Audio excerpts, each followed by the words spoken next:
Bem, agora vamos à segunda parte de nossa videoaula sobre 13º.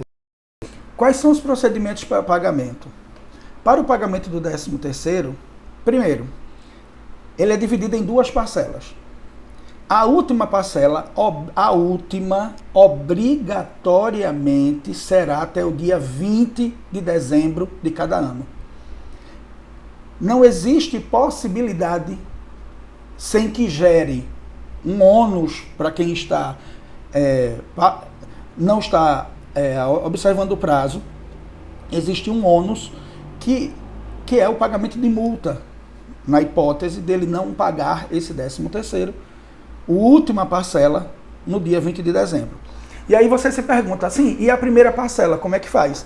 A primeira parcela, ela pode ser paga em qualquer mês do ano. De janeiro até dezembro. Desculpe, de janeiro até novembro. Isso independentemente da quantidade de avos que a pessoa já tem adquirido. O que eu quero dizer com isso? Se ele adquiriu somente 2 avos, ele vai receber 50% de 2 avos dentro do período entre fevereiro e novembro, e a segunda parcela ele vai receber no dia 20 de dezembro. E aí você me pergunta, se o empregador quiser antecipar e pagar esse 13º todo de uma vez, existe possibilidade?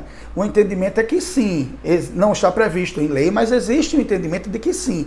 Contudo, é necessário ficar atento ao prazo do pagamento da primeira parcela, que é no máximo até novembro. Então, a doutrina, ela entende que você quer pagar a primeira parcela, você quer pagar o 13º numa só parcela?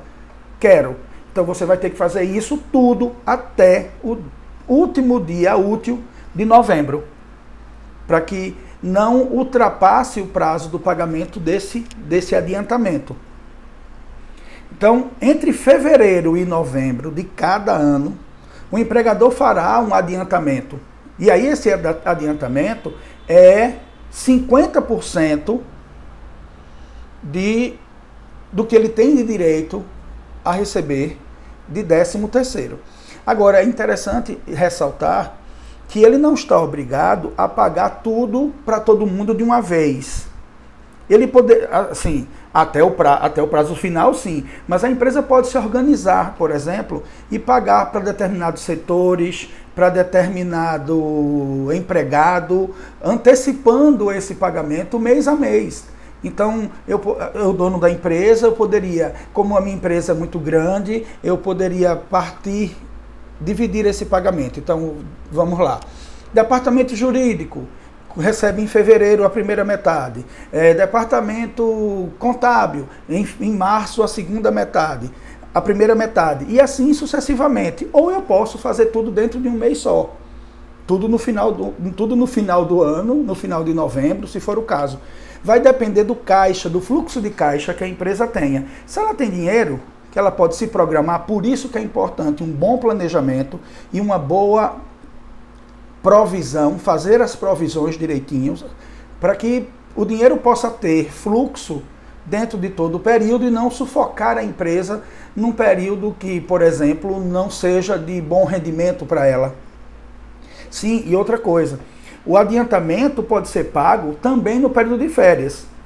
Agora, o empregado precisa requerer isso até o final de janeiro daquele ano que vai ser pago o 13º. Então, por exemplo, um fulano qualquer, ele vai gozar férias em junho. E ele quer receber em junho o 13º dele.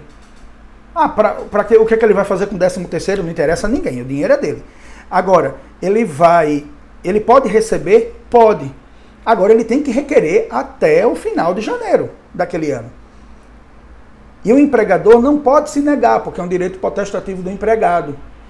Né? Ele está pedindo esse dinheiro dentro do prazo. Então, isso pode ser pago normalmente. Bem, quais são as formas de cálculo desse 13º? É interessante observar que a legislação a Constituição, ela menciona, ela determina que a pessoa tem que receber o 13º integral. Ou seja, o valor, o entendimento é de que seja o valor completo de uma, não apenas do salário, mas sim de sua remuneração. Então, ele tem um salário fixo, e se ele tiver um salário, com salário fixo fica tudo mais fácil. Então não tem problema quando o salário é fixo. Mas se esse salário for variável, eu vou necessitar fazer médias para que essas médias integrem a remuneração dele. Então eu vou fazer média de janeiro a dezembro, de janeiro até o mês do pagamento, ou mês anterior ao pagamento.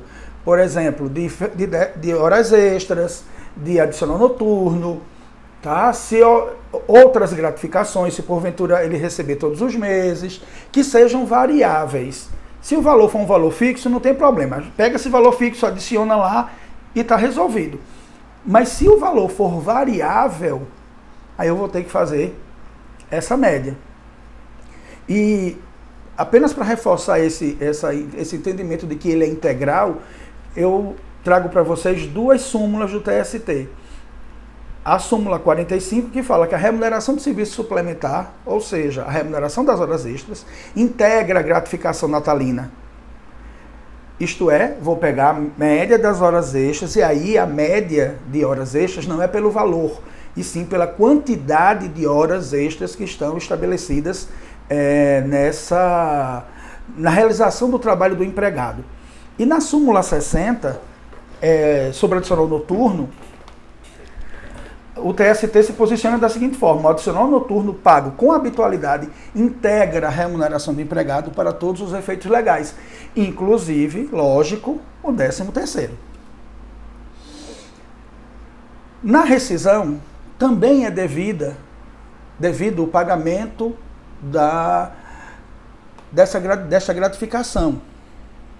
Agora, como eu já disse anteriormente, é preciso observar a sua proporcionalidade. É importante que você leia doutrina, jurisprudência e a própria norma para reforçar essa competência acerca do 13º. Nos encontramos em outra oportunidade.